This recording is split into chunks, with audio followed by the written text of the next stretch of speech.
Matt, welcome to the podcast. It is really good having you here.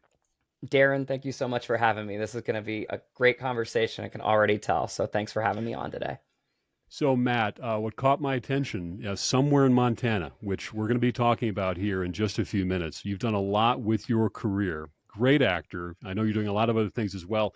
Where did this interest in acting or creativity, where did this all begin for you? Was this always part of the plan?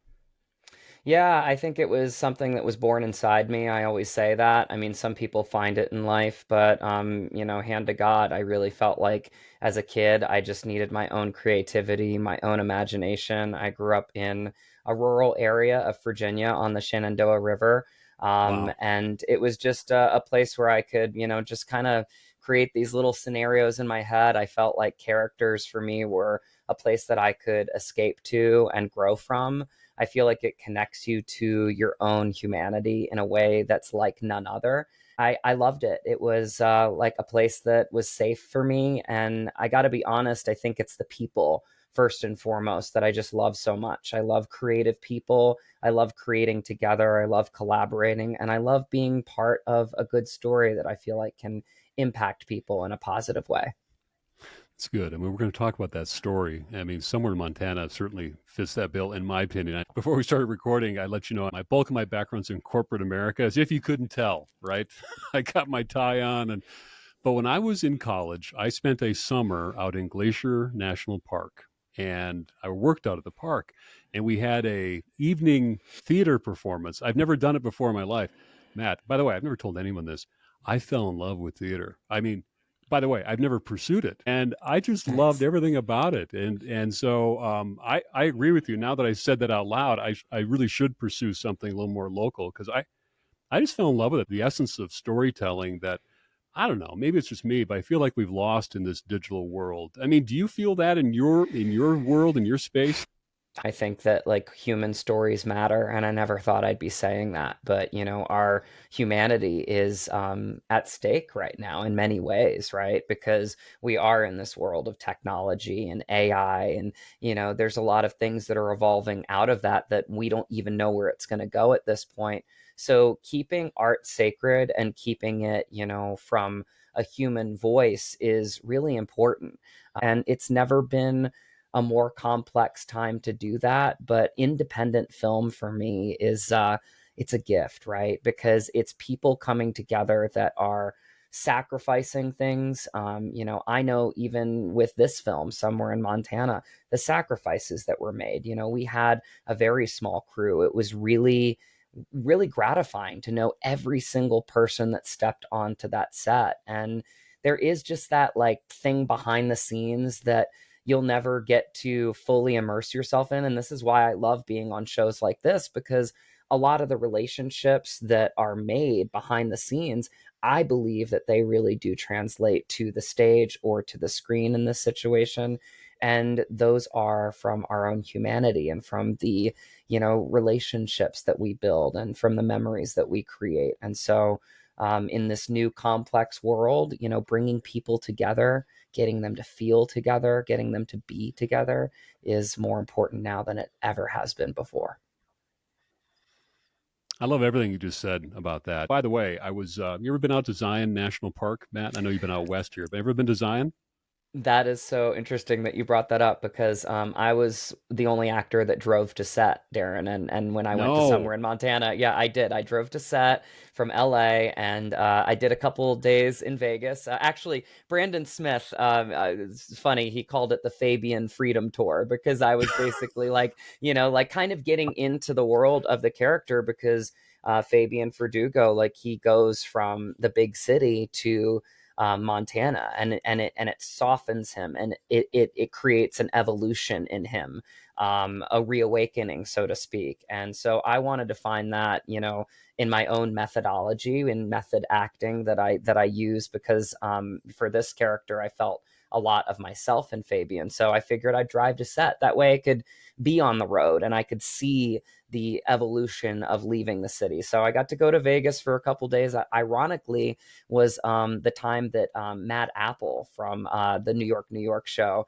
Yeah. just came out, and it was a love letter to New York City. And my family's from New York City, so New York state of mind. I'm like bawling my eyes out. Like There I you got to go. walk the red carpet, got to talk to the performers. It was really really special. It just happened to be the 2 days that I was driving up through Vegas, and then my next stop was Zion, and I was able to stay at the Zion Lodge. And Oh, gosh, it was amazing, the people that like came to me, like almost like I was just so open at that point, just understanding that this was just a 5 or 6 day trip, but it was going to just kind of like be the vessel for me to get to Montana and to really, really immerse myself in the journey of leaving the big city and coming to Montana.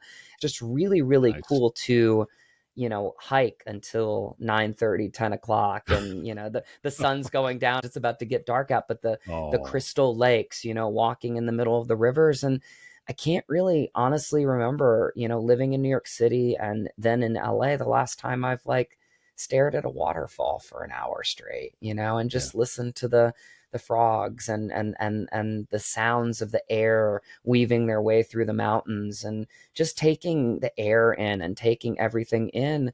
And it was special because I felt like that was a big part of this character for me.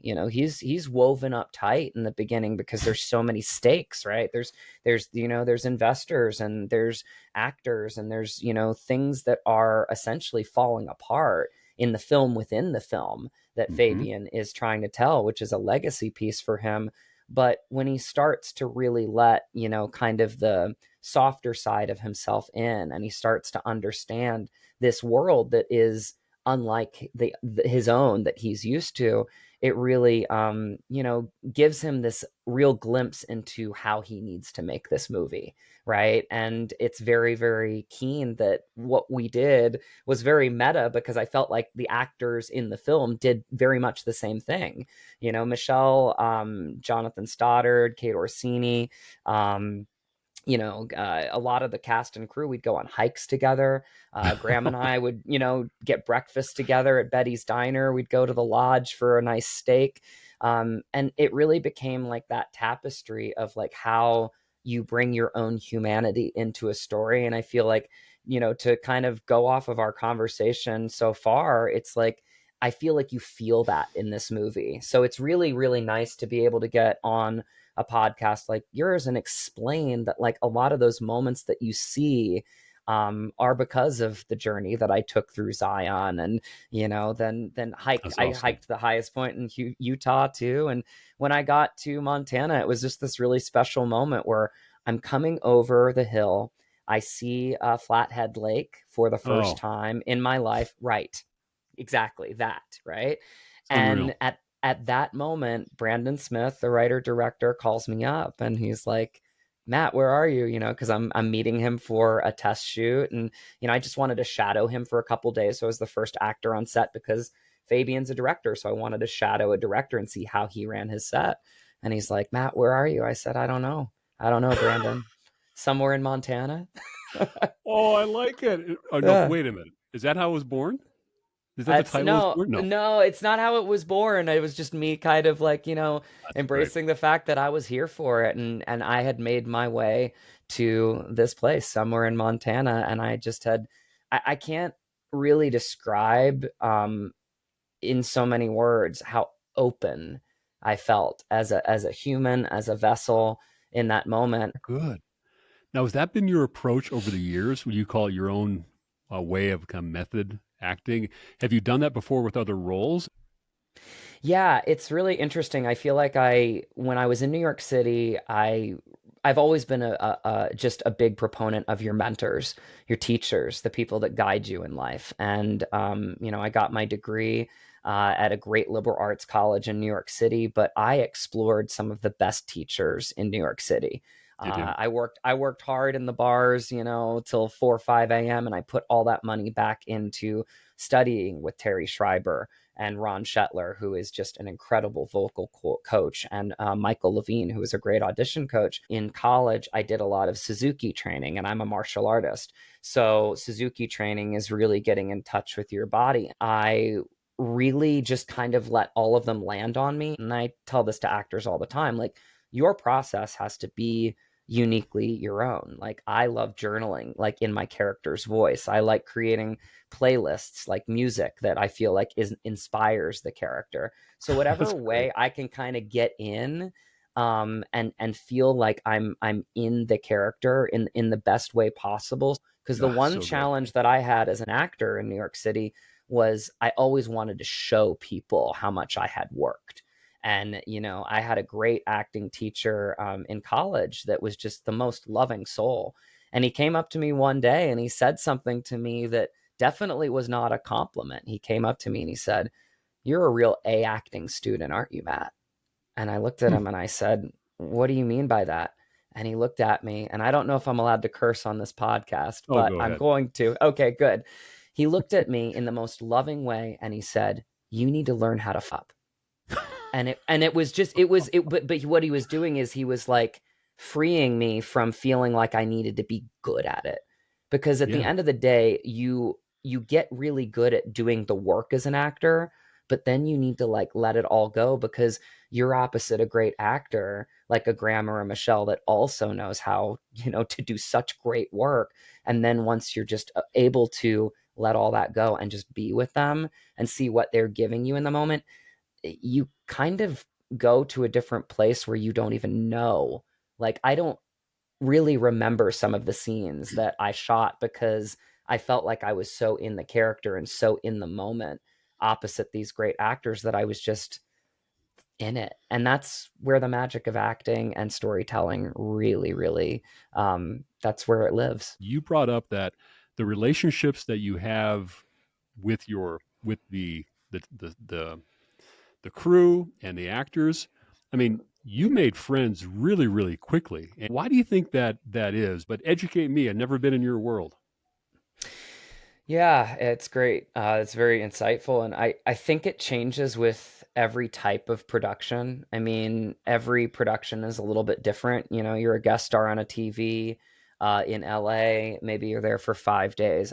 For this, I feel like it was different. I mean, indie films are so special because there is a buy in, right? There is a buy in of this story needs to be told. And most of the time, there's major sacrifices that are being made at the same time. And so I think the relationships develop just really from that, trickle down effect. I mean, you really start at the top. You look at your director, your producers, and you see the way that they structure the schedule. And I just had dinner with Brandon Smith and Eden Matson, who is the producer of the film. And we went to AFM and got a great dinner. And I just thanked them because I think they needed to hear how special that schedule really was for us. We Hmm. specifically didn't shoot weekends, and it was an opportunity for us to continue to build our chemistry. And there were certain scenes that he wanted to push a little bit, later in the shooting process. Graham wasn't there the first week; he came in for 2 weeks in the middle. The way that I met Graham was even kind of crazy because I hadn't met him until we both went to set, and or until we both showed up in Montana, I should say. And I felt like a little raspiness in my voice, so I'm like, I'm gonna go to the Walgreens.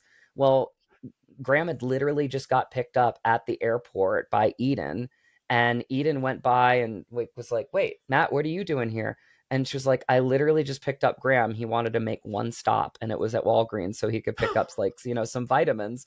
And we just happened to meet. It's just like we found each other right away. Like the second that he made it to Polson, like I happened to like go to the Walgreens at the exact same time, and it was Yeah. kind of the same thing with Michelle. Like, she's waiting for the elevator. I'm just getting out of the gym and, like there she is. And we just started talking with each other and she became a fast friend. I mean, I consider her a big sister. She's such a special soul. This big story that was bigger than all of us. And I think that Hmm. that's kind of where it stemmed from. It's like when you have actors and collaborators that give you the space to develop those relationships, and I give all the credit in the world to Brandon and Eden for that.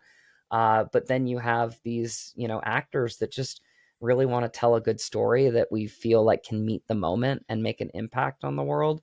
Some special things can happen. That's so good. You were in just one of the most beautiful parts of the world in Montana near Glacier Park. But how was Montana essentially a character in this incredible story?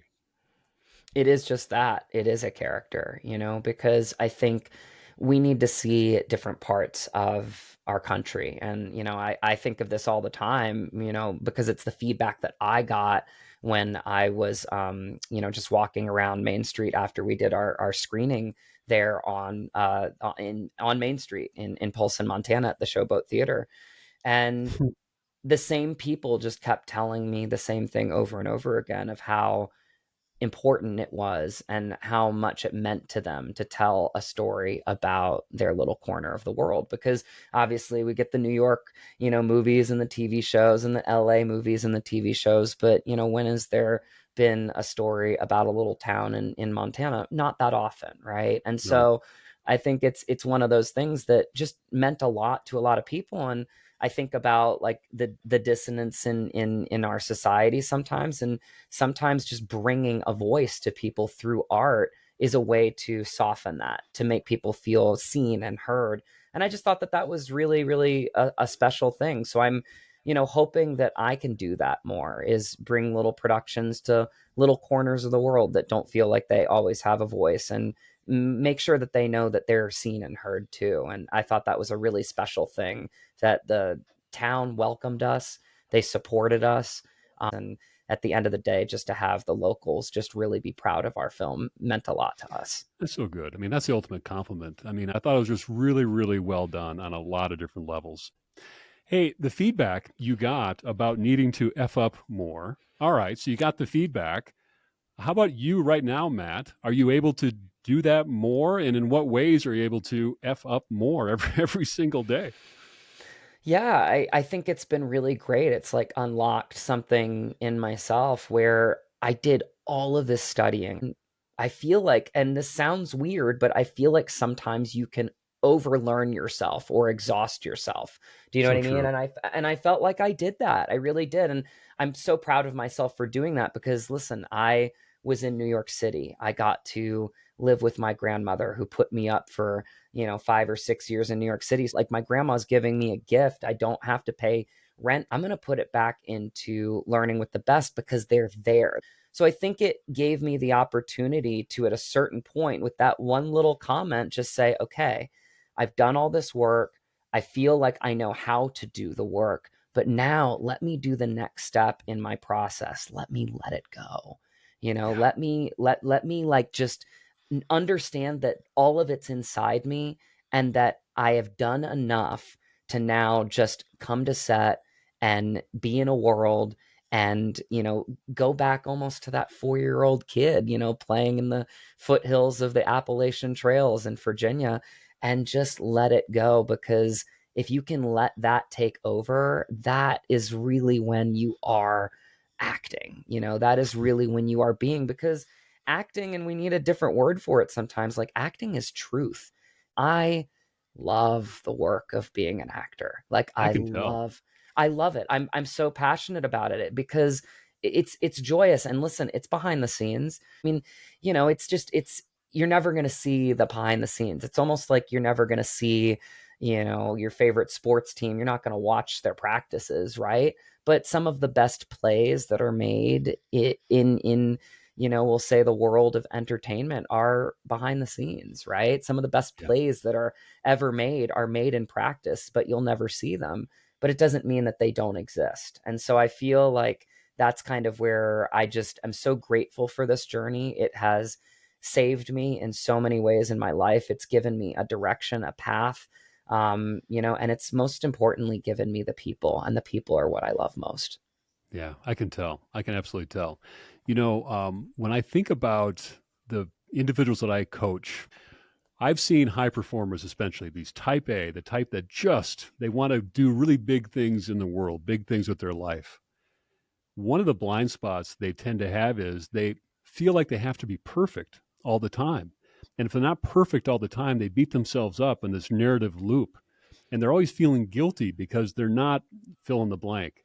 What I love about your example, though, is that there is such power, almost like a liberation, when you just let go a little bit. And the feeling that that gives you, that you can just be you, and having the confidence, you know what you want to say in this example that I'm giving. Stop trying to wordsmith every single word. Just be you. You know it. Now just let her rip. All right, Matt, what do you hear me saying? You agree, you disagree? You're talking to a theater nerd, Darren, so I'm gonna say it like this. It's one of my favorite lines in any musical, and I ironically was friends with the person that got to say this line, and it comes from the show Company. And Sondheim, as many Oh, people know, is an absolute genius, right? yes. And the line is in Company when Bobby is struggling to find his place in the world and he is beating himself up for it. The line is, as a friend saying it to Bobby, don't be afraid it won't be perfect. The only thing to be afraid of, really, is that it won't be. Ooh, okay. That's good. And and that's what you're saying. It's like Yeah. fail. Don't be afraid to fail. Don't be afraid to try. Don't be afraid to, because the scariest thing is that it's never going to be, right? We don't need to strive for perfection all the time. What we need to do is try our best. And that, honestly, it's something that's a mantra that's always inside of me in many things that I do in my life now, because it gives me the freedom to be like, it's happening. It's existing. Is it going to be perfect? Of course not. It doesn't have to be, because it's going to be. It's good. Matt is dropping a lot of truth bombs here. What we need to do is we need to grind, we need to work, we need to prepare, we need to enjoy preparing, we need to be ready to meet the moment, but we need to also give ourselves that grace to say it's never going to be perfect, and that's okay because I'm here. It's really good. I think you and I might be brothers. I'm a I think much so older too. brother. I think I'm a No, much, this much, is much older brother, but I love how you think, sir. I love it. 100%. No, I'm really just I knew it the second you connected with me. I'm like, this is just gonna be a wonderful conversation. Matt, so Somewhere in Montana. It is an incredible film. Congratulations. Tell us, what else are you working on? Really, what's next for you in 2026 or later this year, 2025, that you're most excited about? What can we look forward to? Lots of auditions, and that's where the journey begins again, right? It's I don't know, right? And that's okay. I have my own Yeah. production company, so I think that one thing I would like to do is bring back a film to my little corner of the world, in Virginia. That would be a full circle moment. But I'm taking, a step next month, and I'm bringing back Somewhere in Montana to the little, movie theater that I grew up in. And it was a place where I could, dream as a kid and I could escape to. And I'm going to have my mom and my dad there and my brother and, my close family friends. And, my friends are my family in many ways. I'm doing it because I want to remind people how special it is to be in a theater together, feeling together and being together. And I think it's so vital right now, as we've talked about today. And so that's like a stepping stone to hopefully, bring a story back, to my hometown. But in the meantime, I've got some, great reps that are fighting for me to get into rooms, and I just keep doing the work. I mean, the thing about being an actor is you just get to put yourself on tape, you get to make some strong choices, and then it's always the toughest part. You have to let that go and see what roles are meant to find you. Couldn't agree more. You brought up Graham McTavish, and Graham McTavish was a guest on the I Dare You podcast. He just launched McTavish Spirits, and we had the best conversation. Matt, I have to tell you, I'm a big fan of your work. I'm a big fan of Graham's work. Now, Graham McTavish been in The Hobbit and Outlander, and the list goes on. And he didn't have to come on the podcast, but he did. And I look at you and Graham. A mentor once told me, if someone doesn't want to come on the podcast, they're not going to be a very good guest anyway. So it's okay. Let it go. And so true. And so, but my question to you is that for Graham McTavish, number one, Was there any kind of imposter syndrome or like, oh my gosh, I can't believe I'm acting, I'm toe to toe? And secondly, after the end of a long day, tell me you had a bourbon. Tell me you had little McTavish spirits. What do I need to know? Absolutely. He hadn't released it yet. So that was a surprise to me, but it was interesting because he did want to shop around for bourbon, and because I've been a bartender Oh, most of that's my right. life, I opened him up to Jefferson's Ocean. They had just gotten a batch that was out of the Caribbean, and I got him to read the label in his great, incredible Scottish bravado. But to answer your previous question, I absolutely did have imposter syndrome. And the second that I met Graham, all of that melted away because of the Really? person that he is. He is so welcoming. He's such a pros pro. We were telling this story together. It was he's a friend. He's one of the first people that's ever called me mate, and the way that he did it was so sweet. As we're leaving set, we got breakfast for the last time, and we knew that we had all these conversations over a good Jefferson Ocean, and a bourbon, and had the conversations about our 10-page scene together and how we didn't want it to feel too precious. It was two strong men, two alpha men from two different parts of the country and two different backgrounds that were starting to listen to each other and starting to lead with love and starting to respect each other. And these are all, behind the scenes conversations that come to that point where you're giving away that scene in real life. But that last moment when we left set and he looked at me, and about to get in the car, and he said, "I'll see you, mate." And it really meant a lot to me because it kind of capitulated this feeling that I had that we had really bonded through this story. And, again, I give so much credit to him because, he took he took a chance, basically signing on this film, and it gave the film wings, and he brought everything into it. He is a friend for life. He's a special, special human being, and it's pretty cool because as much as I just absolutely admire his skill and his craft of acting and everything that he's done for years and years and years, I get to call him a friend, and that's really special to me. I think that's so good. Just as an aside, I was reading a report about how men have far fewer friends than they had 20 years ago, 30 years ago, 50 years ago.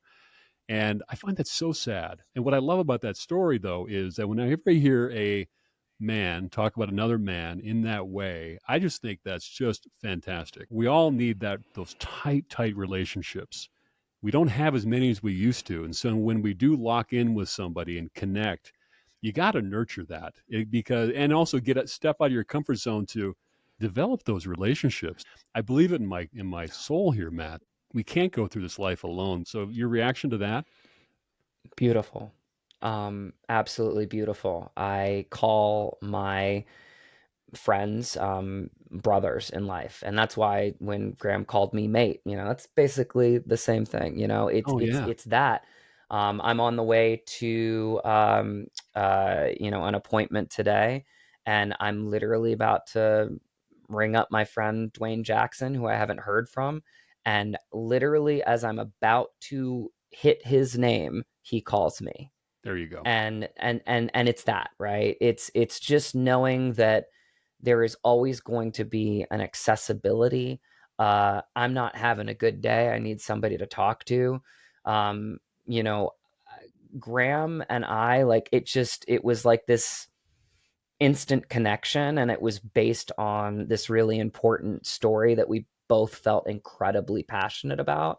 But then life goes on past that, Yeah, production, and we had fires down here like a couple miles away from us, the Los Angeles wildfires. right. And who gets in touch with me, messages me right away: "Graham, hey, are you okay? Just wanted to make sure you're okay." I mean, that's a friend, that's a brother, That's a friend. that's a mate. Yep. That's great. Yep. So, Matt, what's the best way to follow you and everything you have going on, Matt? Absolutely. Well, I mean, again, Darren, I mean, these conversations are rich for me. They're so meaningful, and I would love to be back on your show. This has just been a phenomenal conversation. So thank you so much for having me. My pleasure. I try to keep it easy. I'm pretty much on Instagram. I don't like to sparse out too many social media platforms. So you can find me at Matt Drago, MattDrago. From there, I've got my link tree set up. It's got my IMDb if you want to see my past credits. It's got my website. It's got my production company website. So give me a follow there, and you'll be in the know of everything that's going on in my real life, because I share things about my personal life because they're part of my journey too, and my professional life as an actor. It's good. You're a great follow on Instagram. I do. And by the way, somewhere in Montana, Amazon, Fandango, correct? Yep, those are the two best places. It might show up on Apple eventually and other streaming platforms, but it is available right now on VOD on Prime Video and Fandango at home. Perfect. Okay, Matt, I think you know what's coming next. At the end of every episode, I ask my guests, what is your I Dare You challenge for all of us? It is that one thing, Matt, that we could do or try to live a better life. Okay, Matt, what do you think? What's your I Dare You challenge? I dare you to give yourself a little grace. If you're working for it and you really love something, be passionate about it, study with the best, be the best, and put yourself in a position where you can achieve. But if it's not happening exactly as you imagined it would, I'm an actor and the path is as crooked and windy as it can be, right? So take it from me, give yourself a little grace. When you are open, things find you in life in ways that you can't even imagine. I'll leave you with the way that I booked this film. I was working in a restaurant in Valencia, and I had a friend. And I've always been like one of those people that likes to give back to my friends, help people out in any way that I can. Her and her husband, they were looking for some representation. I had an agent that I was working with. I said, get in touch with my agent. They got in touch with my agent. They moved back to Montana a few years back, and they started their own production company. And one day, Zuzu Weingart calls me and she says, I just read my friend Brandon's script, and every time I see the lead character, I see your face. Oh my And that gosh. is why I booked this film. It's because of her. It's because of giving back. So again, keep putting love out there into the world. It will be reciprocated. Things don't have to be perfect, but they will be. That's great. That's a wonderful I Dare You challenge.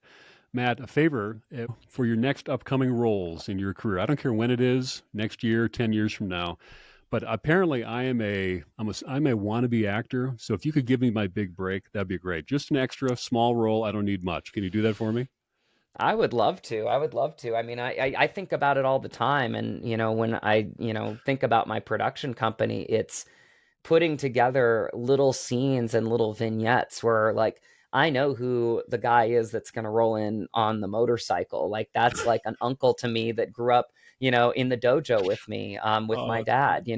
dad. That's like I just know the different people that would bring me joy to see on the screen, and that was what was pretty cool about even somewhere in Montana is a lot of the people that were extras were, crew members, were people. So it was like we got to see each other on the screen. And in actually the last place that I shot in was that theater. The last time I walked out of the theater was my last shot of the film. And the next time I walked into it was to see the film. So, yeah, absolutely. Welcome to the family. Love it. Everyone, check it out somewhere in Montana. And Matt, this has just been so much fun getting to know you on a professional, more so on a personal level. Just really enjoyed getting to know you. And let's definitely stay in touch. And thank you so much for just being so authentic. And I know the I Dare You podcast audience, yeah, this interview really is going to help them think about their life just a little bit differently. So thank you for being here, Matt. Thanks again, Darren. I really appreciate it.